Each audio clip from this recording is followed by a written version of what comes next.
Dear students, lesson fifth, video संख्या आपकी 4th, BA6 same history, युद्ध की घटनाएं हम पढ़ रहे थे प्रथम विश्व युद्ध की।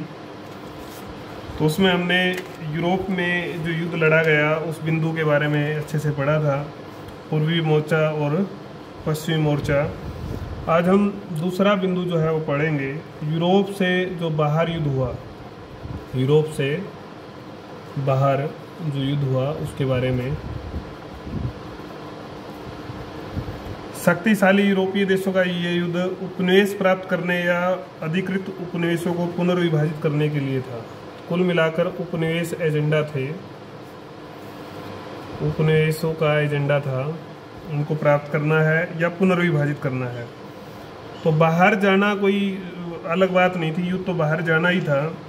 पश्चिम एशिया और उत्तरी अफ्रीका में मित्र देशों के उपनिवेशों को छीनने के लिए जर्मनी और तुर्की ने संयुक्त कार्रवाई की, लेकिन उन्हें सफलता नहीं मिली, बल्कि जर्मनी के उपनिवेश मित्र राष्ट्रों की सेनाओं ने छीन लिए।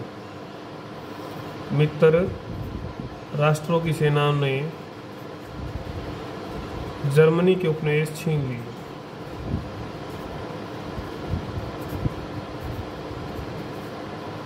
जर्मनी और तुर्की की जो संयुक्त सेना है उसको सफलता नहीं मिली, जबकि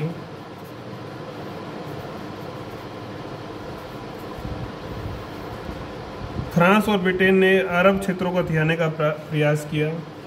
फ्रांस और ब्रिटेन ने अरब हथियाने का प्रयास किया।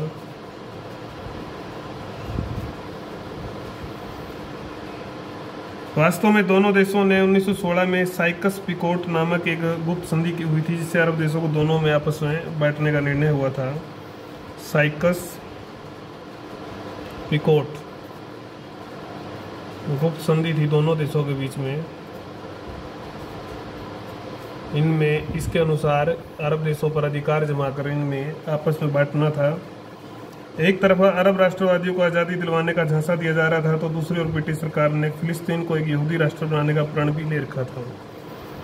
फिलिस्तीन को यहूदी राष्ट्र भी बनाना चाह रहे थे, और दूसरी ओर वहीं अरबों को जो है स्वतंत्रता का झांसा भी दे रखा था।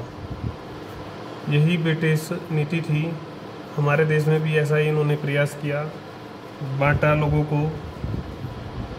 तीसरा बिंदु जो है वह है समुद्र पर युद्ध।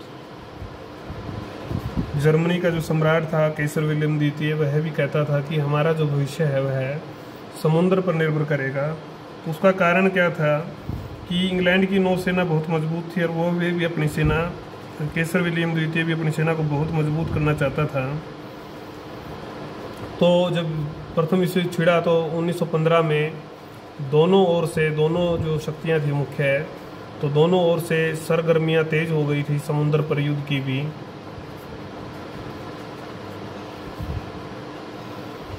ब्रिटेन का प्रयत्न जर्मनी की बंदरगाह को घेरने का था।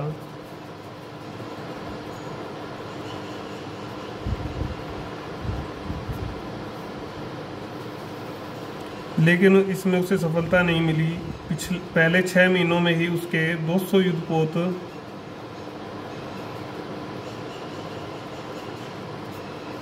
जलमग्न कर दिए गए जर्मन के द्वारा। 31 मई 1916 को जटलैंड में भयंकर युद्ध होता है,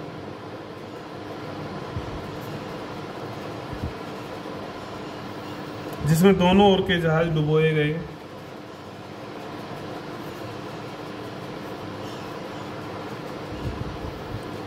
समुद्र पर ब्रिटेन का दबदबा फिर भी बना रहा।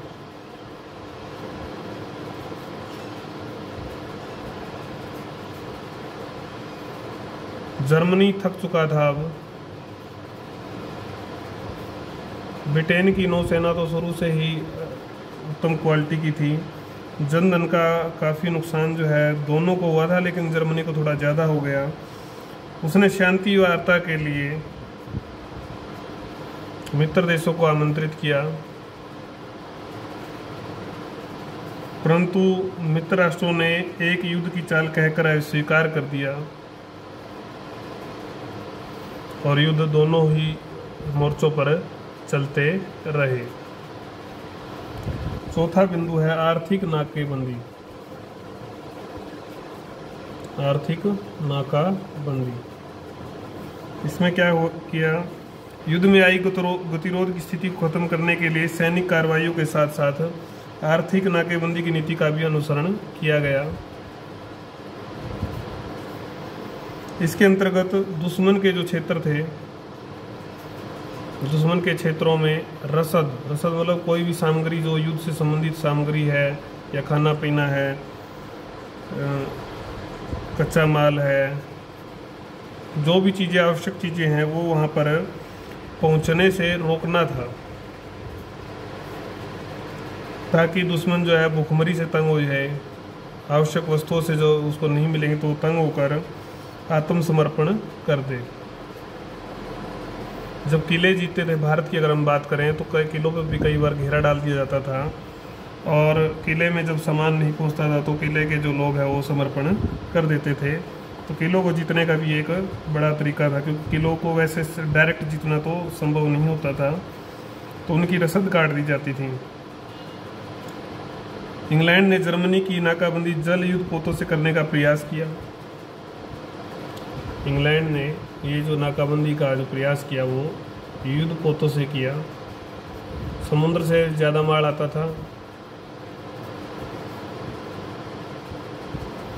तो जर्मनी ने पनडुब्बियों का प्रयोग करके युद्ध पोतों को डुबो दिया। जर्मनी ने जो है इनके युद्ध पोतों को डुबोया। इस अभियान में जर्मनी ने तटस्थ देशों के व्यापारिक जहाज़ों को भी नहीं छोड़ा। तटस्थ जो देश थे जिनका किसी लड़ाई से लेना नहीं था, उनको जहाज़ों को भी नुकसान पहुंचा। ये जर्मनी के द्वारा हुआ विशेष रूप से संपूर्ण युद्ध।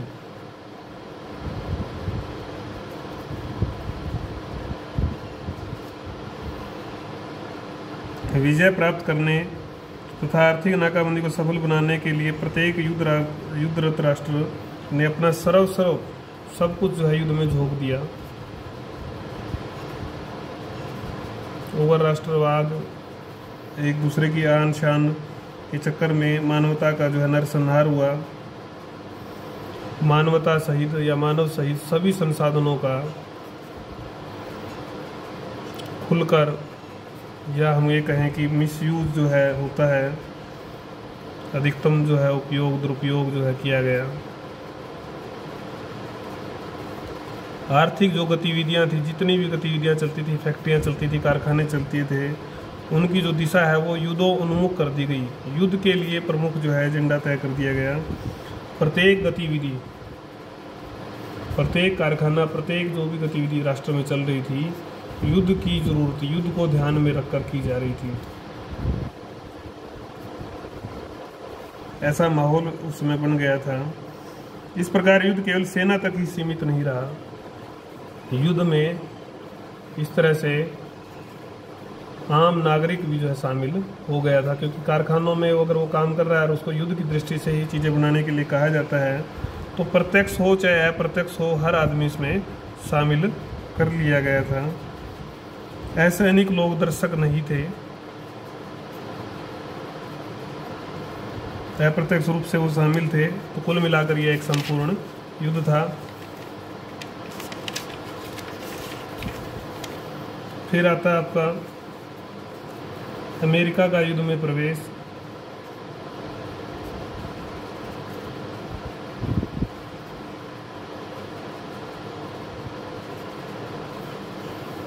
चार अगस्त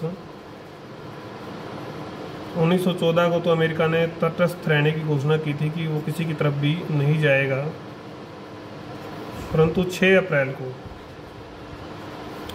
अप्रैल 1917 को उसने ये नीति त्याग कर जर्मनी के विरुद्ध युद्ध की घोषणा कर दी। तो इससे जो राष्ट्र थे, मित्र राष्ट्र थे, उनमें खुशी की लहर आ गई, क्योंकि एक बहुत बड़ा शक्तिशाली राष्ट्र का जो उनको साथ मिल रहा था, उनके संसाधन कम पड़ रहे थे।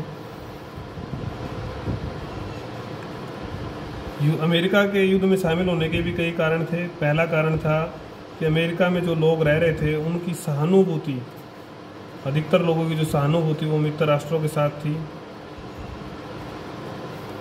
मित्र राष्ट्र खाद्य एवं युद्ध सामग्री अमेरिका से खरीद रहे थे, तो इस खरीद में उनका ऋण जो है बढ़ता जा रहा था, कर्जा बढ़ता जा रहा था, ऋण लिया हुआ था। तो अगर वो हारे तो धन भी खतरे में पड़ जाएगा, ऋण कहाँ से आएगा, चुकता तो नहीं कर पाएंगे ना। तो तीसरा जो कारण था वह क्या था, जर्मनी ने 1915 में लूसितानिया नामक यात्री जहाज को डुबो दिया था।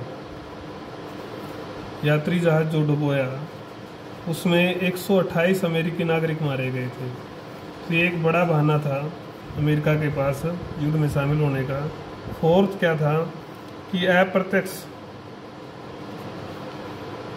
तौर पर मित्र राष्ट्रों को मिल रही अमेरिकी सहायता को रोकने और मित्र राष्ट्रों की आर्थिक नाकाबंदी करने के लिए जर्मनी ने घोषणा कर दी थी कि वर्जित क्षेत्र में किसी का भी अगर जहाज आता है, किसी भी जहाज को वो डुबो देंगे। आर्थिक नाकाबंदी के लिए था ये।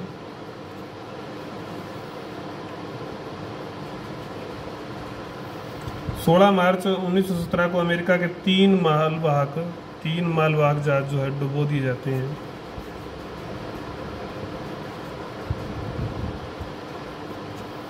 इस समाचार से अमेरिकी जो जनमत है उबर उठता है और अंततः अमेरिका युद्ध की घोषणा कर देता है, शामिल हो जाता है युद्ध में और विश्व विनाश की ओर और आगे बढ़ जाता है। अंतिम चरण में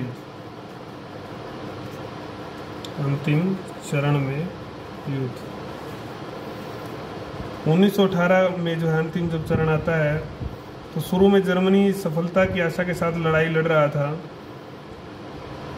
मार्च 1918 में 4 भीषण आक्रमण फ्रांस व इंग्लैंड के विरुद्ध किए जाते हैं।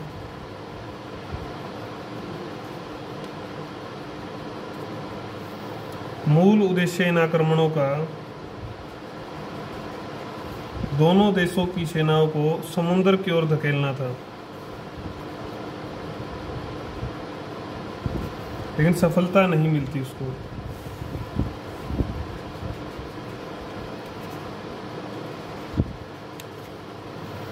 इसी बीच अमेरिकी सेना पहुंच जाती है। अमेरिकी सेना सहायता के लिए पहुंच जाती है। जर्मनी को भारी आघात लगता है, युद्ध का पासा पलट जाता है। जर्मन के जो सेनापति होते हैं ल्यूड्रोफ ने रिम्स पर अंतिम आक्रमण किया, जिसमें उसको पराजय का मुंह देखना पड़ा। मित्र देशों की सेना जर्मनी की रक्षा पंक्ति को तोड़ते हुए आगे बढ़ने लगी।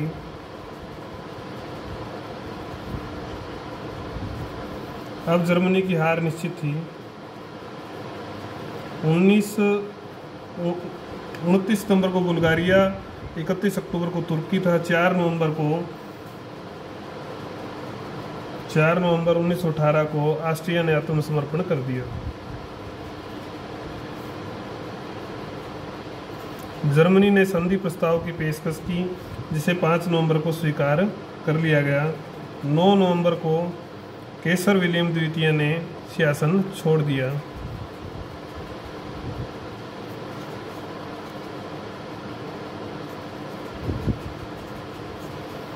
नवंबर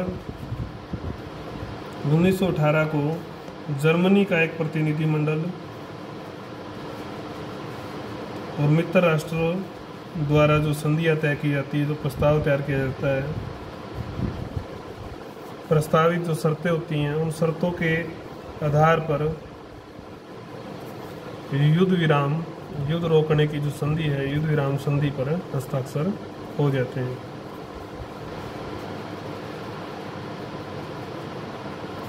इस तरह उस दिन 11 बजे युद्ध प्रथम विश्व युद्ध समाप्त हो जाता है। तो ये हमने घटनाएं पढ़ी विशेष रूप से। अगली जो वीडियो होगी उसमें हम प्रभाव पढ़ेंगे। ये एक बहुत ही महत्वपूर्ण क्वेश्चन होगा, युद्ध के प्रभाव। इम्पोर्टेंट क्वेश्चन है, युद्ध के प्रभाव कई बार पेपर में भी आता है।